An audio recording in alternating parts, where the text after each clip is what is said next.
এই ডোবে মই জাল দিয়ে এখন মাছ ধরা হবে। জাল টানা হচ্ছে, এটা আমরা মই জাল বলে থাকি।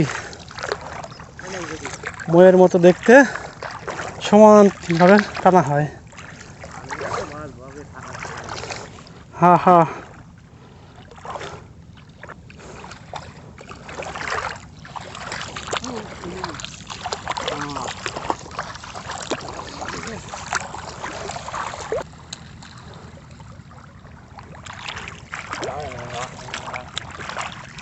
ছোট ছোট মাছের পোনা।